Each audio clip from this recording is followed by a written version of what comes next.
ये प्रॉपर्टी की अरे कहने के फैक्टर इन्वॉल्व है। जी अभी तक तो कोई नहीं, शुक्र अल्लाह का। बाला अभी तक आए नहीं है, वो कोई कह रहे हैं फील्ड में है, कुछ कह रहे हैं। कायद आजम साहब सुबह 4 बजे जाग रहे होते। चैनल तरक्की की कैसे किया और हमारी तरक्की का राज क्या?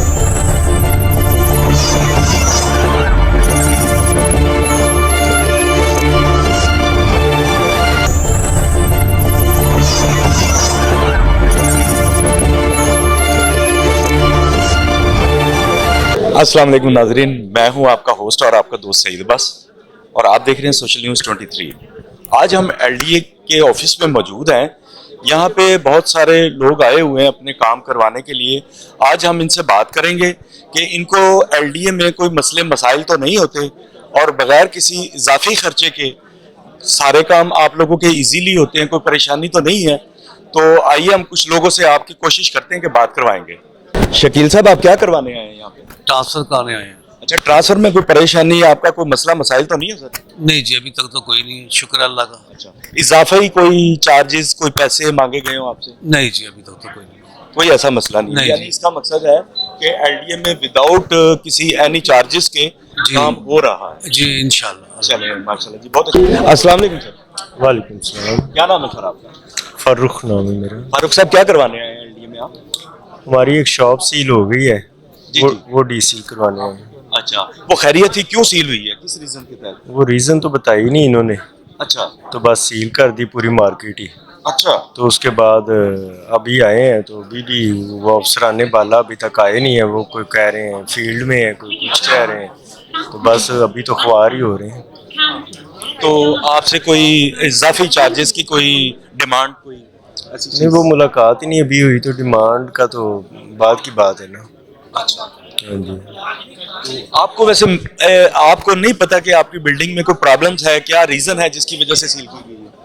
नहीं, प्रॉब्लम्स तो जाहिर है, बिल्डिंग कौन सी कोई आज बनी है, 50 साल पुरानी बिल्डिंग है। अच्छा, काफी पुरानी है। हाँ जी, वो आज तो नहीं बनी, तो अगर कोई प्रॉब्लम होती तो वो शेयर करनी चाहिए थी हमसे। और दूसरा ये कि उसे मतलब ये कोई तरीका तो नहीं है कि सुबह 5 बजे सील लगा देनी और इस तरह ख्वार अच्छा, कर। कोई नोटिस भी नहीं दिया आपको? नहीं, नोटिस भी ऐसा कोई नहीं मिला हमें। ज्यादा नोटिस देना चाहिए। नोटिस दे के अगर आप नोटिस के ऊपर नहीं आते तो फिर उनको सील करनी चाहिए। बिल्कुल, वो सील तो एक लास्ट ऑप्शन होनी चाहिए ना, कि मतलब कोई ऐसा बहुत ब्लंडर कर दी, कोई वायलेशन कर दी, फिर होनी चाहिए ना। चले, आपका पैगाम चीफ मिनिस्टर तक हम पहुंचाते हैं। आइएगा, आप किस सिलसिले में आई हैं यहाँ पे? मेरा बस ये प्रॉपर्टी की कोई एनओसी वगैरह इन चीज़ों की। आपसे कोई इजाफी रकम तो नहीं डिमांड की गई? नहीं, कुछ भी। रूटीन में वन विंडो पे सही काम हो रहा है? जी बिल्कुल। Thank you. आप सिस्टर, शुक्र अल्लाह का। अच्छा ये बताएं, आप एलडीए में क्या काम करवाने हैं? हमारा प्रॉपर्टी का काम है। प्रॉपर्टी का काम है। अच्छा, कोई यहाँ पे इजाफी चार्जेस तो नहीं लिए जाते आपसे? पता नहीं, हम पहली दफा आए हैं। नहीं, वन विंडो में जो रूटीन के मुताबिक जो इनके चार्जेस बनते हैं, फीस बनती है, उसके अलावा तो नहीं कोई ऊपर वाले चार्जेस बनते हैं? अभी तक तो नहीं हमें पता चला, लेकिन अभी भाई को पता है, उनको पता है, वो शायद अभी भी कह रहे थे चल लेते हैं। मेरा अस्सलाम वालेकुम सर। जी वालेकुम सलाम। सारा एलडीए में किस सिलसिले में आया, क्या किस काम से आए आप? कुछ ट्रांसफर का इशू था उसके। अच्छा, ट्रांसफर में कोई परेशानी, कोई मसले मसाइल तो नहीं है? नहीं जी अभी तो नहीं है, काफ़ी हद तक प्रोसेस जो है वो स्ट्रीमलाइन हो चुका है, लेकिन फिर भी बहुत सारी चीज़ें हैं जो कि इम्प्रूव होने की ज़रूरत है। राइट फ्रॉम द बॉटम ये जो है चीज़ें अभी भी उस तरह से स्ट्रीमलाइन नहीं हो रही। अभी भी वो जो कह लें कि ट्रेडिशनल कल्चर चल रहा है, काफ़ी सारी चीज़ें कंप्यूटराइज होने के बावजूद जो है ना, चीज़ें अभी भी उस तरह से ट्रांसपेरेंट नहीं हो सकी। यानी कि इजाफी चार्जेस के अलावा कोई काम नहीं हो? नहीं, इजाफी चार्जेस में बहुत सारी चीज़ें हैं of the table, under the table, अभी भी बहुत सारी चीज़ें खुल के बयान नहीं की जा सकती, लेकिन अभी भी वो कल्चर जो है वो एक कंजर्वेटिव कल्चर, इतनी एडवांस चीज़ें होने के बावजूद, इतनी कंप्यूटराइज चीज़ें होने के बावजूद, ना सिर्फ एलडीए बल्कि जो चीज़ें, जो प्रोसेस पटवारी से शुरू होता है, वो कहीं ना कहीं अपनी ट्रेडिशनल रवायात में बरकरार है।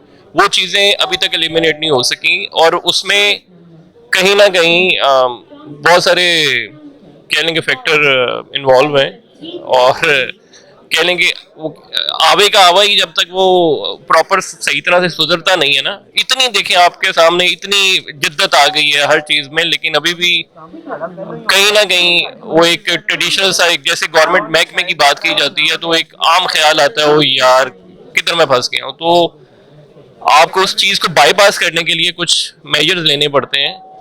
नाजरीन, आपने सुना कि खामोश और बंद गुफ्तगू में क्या बात हुई है और लोगों को क्या परेशानी है, क्या तकलीफें हैं। तो आइए हम बात करते हैं। अब यहाँ पे हमने लोगों के कमेंट्स लिए हैं कि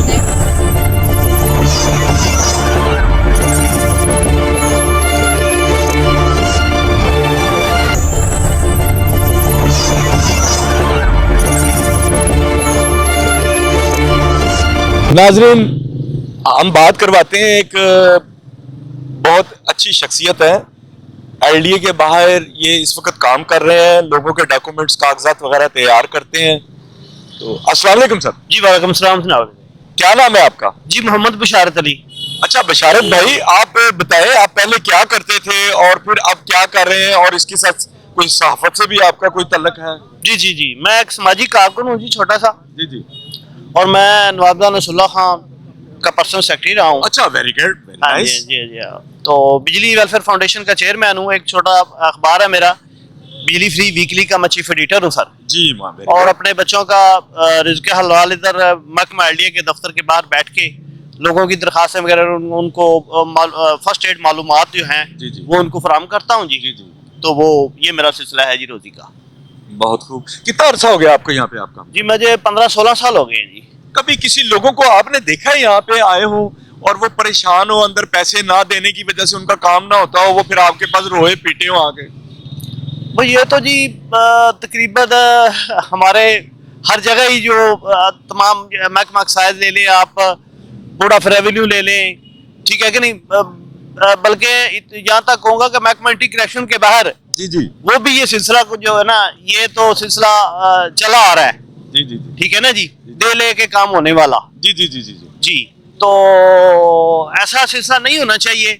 महकमों को अपना आवाम की बेहतरी के लिए दिन रात कोशिश करनी चाहिए, क्योंकि हमारे कायदे आज़म रहमतुल्लाह ने फरमाया था कि ये पाकिस्तान हासिल कर लिया है अल्हम्दुलिल्लाह। तो इसमें मेहनत और मेहनत, काम और काम, तो फिर ये मुल्क तरक्की करेगा और बढ़ेगा। अमेरिका से कॉल आती है, पंडित नेहरू लाल को फोन आता है, वो सो रहे हैं जी। जब पाकिस्तान में फोन आता है वहां के प्रेसिडेंट का, तो वो कायदे आजम साहब सुबह 4 बजे जाग रहे होते हैं। तो वो कहते हैं ये क्या चक्कर है, उनकी नेहरू को मैंने फोन किया तो वो सो रहे थे और आप जाग रहे हैं। तो उन्होंने ये अल्फाज कहे कि उनकी कौम जाग रही है और मेरी कौम सो रही है। आपका इसके बारे में क्या ख्याल है? इसके बारे में ख्याल है जी, मेरे एक जज साहब थे, मेरे उस्ताद मोहतरम थे, वो भी फात पा गए हैं, इनकम टैक्स के थे।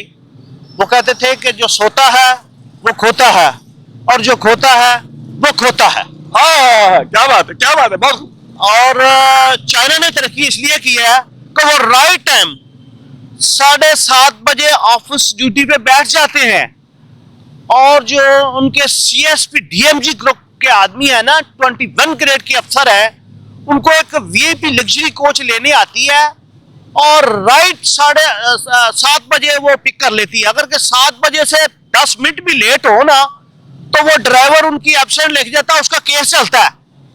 ठीक है ना जी। तो इधर माशाल्लाह हमारे मुल्क में देख में कि 20 ग्रेड के जो अफसर हैं, उनकी गाड़ियों का हिसाब लगा लें आप, उनकी गाड़ियों का हिसाब लगा लें, उनके ऑफिस के खर्चे का हिसाब लगा लें, तो खुद ही पता चलेगा कि चाइना ने तरक्की की कैसे किया और हमारी तरक्की का राज क्या है। बहुत खूब है। जब ऊपर से जब हमारे चीफ मिनिस्टर और हमारे एमपी एमएनए हैं, जब ये मिनिस्टर होते हैं, तो मैं ये समझता हूँ कि जब ये लोग एक सरकारी मुलाजम वैकेंसियां निकलती है, नौकरी लेते हैं, तो यार ये 15-15, 20-20, 25-25 लाख रुपए में हम आपको लगवा देते हैं, वैकेंसियां निकली हुई हैं, पैसे लेके लगाते हैं। तो जब ऊपर से ये सिस्टम नहीं ठीक होगा तो नीचे से कैसे होगा जी? डेमोक्रेसी जो है ना, जमहूरियत एक वही मेरे साथ मेरे पास आए हैं, वो कहते हैं कि मजलिस शूरा ने क्या फरमाया? मजलिस शूरा ने कहा कि हाँ भाई, हज़रत अबू बकर सिद्दीक ने कहा कि पहले मौला अली मुश्किल कुशा जो है उनका पहला नंबर है, और उन्होंने कहा नहीं, मजलिस शूरा ने फैसला किया है कि अबू बकर सिद्दीक का पहला नंबर है, उमर फारूक का दूसरा नंबर है, उस्मान गनी का तीसरा नंबर है, और मौला अली मुश्किल कुशा का चौथा नंबर है। ये हमारी मजलिस शूरा थी। और अब देख लिया आप, जमहूरियत में इन्होंने बड़ी अच्छी बात किया कि जो बरतानिया छोड़ गया है, बचा खुचा हमारा, वो भी कमीशन लेने के लिए हमसे वो क्या करवा रहा है। और अपना IMF के बोझ के नीचे मुल्क को पूरा दबा दिया उन्होंने। हमारा पैसा, हमारा मुल्क, कमीशन वो लेके जा रहे हैं। यार ये मेरी मेन बातें हैं, ठीक है ना जी। जमहूरियत मुल्क कैसे तरक्की करेगा? मुल्क इसी तरह तरक्की करेगा, हर इंसान को उसका फर्ज निभाना पड़ेगा। जब अजान का वक्त होता है, जिन मुल्क जो इस्लामी मुल्क है हमारा, ये इस्लाम के नाम पे बना है, जब अजान होती है तो सब कारोबार छोड़ दें, नमाज पढ़ें, ठीक है जी। सबसे पहला हमारा फर्ज है नमाज पढ़ना, ठीक है। नमाज पढ़ना, फिर वो अपना काम पे जारी रखे, तो फिर ये मुल्क तरक्की करेगा। ऐसे नहीं है कि बड़ी तब्दीली ऊपर से आएगी या बड़ी तब्दीली नीचे से आएगी, नहीं। हर आदमी अपना फर्ज समझे। क्या फर्ज समझे? ला इलाहा इल्लल्लाह मुहम्मद रसूलुल्लाह, इहदिनस सिरातल मुस्तकीम, मिशन मोहम्मद रसूलुल्लाह सल्लल्लाहु अलैहि वसल्लम पे चले, फिर ये मुल्क तरक्की करेगा। क्या बात है, क्या बात है जी, बहुत खूब। अस्सलाम वालेकुम सर। वालेकुम सर आप यहाँ किस सिलसिले में आए हैं? मैं ये LDA में कोई काम करवाने के लिए, जो हमारी प्रॉपर्टी के मैटर्स होते हैं। क्या नाम है आपका? अदीम अजमल। अच्छा अदीम अजमल साहब, ये बताएं कि कोई आजकल लेन देन वाला काम जो चल ही रहा है, वो तो खैर सबको ही पता है, हमारे ऊपर से लेके नीचे तक यही सिस्टम, हमारा सिस्टम चल रहा है। तो आपसे भी कोई पैसे वैसे इन्होंने अंदर मांगे कि नहीं? नहीं जी, मुझसे तो नहीं अभी मांगे, लेकिन अच्छा। मसला ये है कि ये सिस्टम जो है ना, जब तक आप सिस्टम सही बनाएंगे नहीं ना, काम नहीं होगा। यानी कुंडी च पहले बंदे ਨੂੰ ਪਸੰਦ ਨੇ ਦਰਖਾਸਤ ਦਵਾ ਕੇ ਤੇ ਫਿਰ ਪੈਸੇ ਲੈਂਦੇ ਨੇ। नहीं, तरीका है कि अगर बंदे ने एप्लीकेशन दी है, ਉਹਦਾ टाइम पीरियड च अगर जवाब ना देवे डिपार्टमेंट, ਇਹਦਾ मतलब है कि डिपार्टमेंट गिल्टी है और करप्शन हो रही है। अगर वो टाइम के अंदर अंदर काम कर देन तो सही है, पहली गल। दूसरी गल है कि कानून ही इन्हां को सही नहीं बनिया दा। कानून होंदा है कि जिहदे च पब्लिक नूं रिलीफ मिले और ਜਿਹੜੇ ਅਦਾਰੇ ਨੇ ਪਬਲਿਕ ਦਾ ਕੰਮ ਆਸਾਨੀ ਨਾਲ ਕਰ ਦੇਣ। ਅਗਰ ਪਬਲਿਕ ਦਾ ਕੰਮ ਆਸਾਨੀ ਨਾਲ नहीं हो रहा तो ਤੁਸੀਂ ਇਹ समझो कि ਜਿਹੜੇ ਅਦਾਰੇ ਨੇ वो गिल्टी ने। बहुत अच्छी बात की आपने। नाजरीन आपने सुना, ये दो भाई हैं हमारे, इन्होंने अपने अपने कमेंट्स दिए। यकीनन आपको हमारा प्रोग्राम पसंद आया होगा। मैं हूं आपका होस्ट और आपका दोस्त सईद अब्बास, और आप देख रहे थे सोशल न्यूज़ 23। इजाजत चाहता हूं, अल्लाह हाफिज।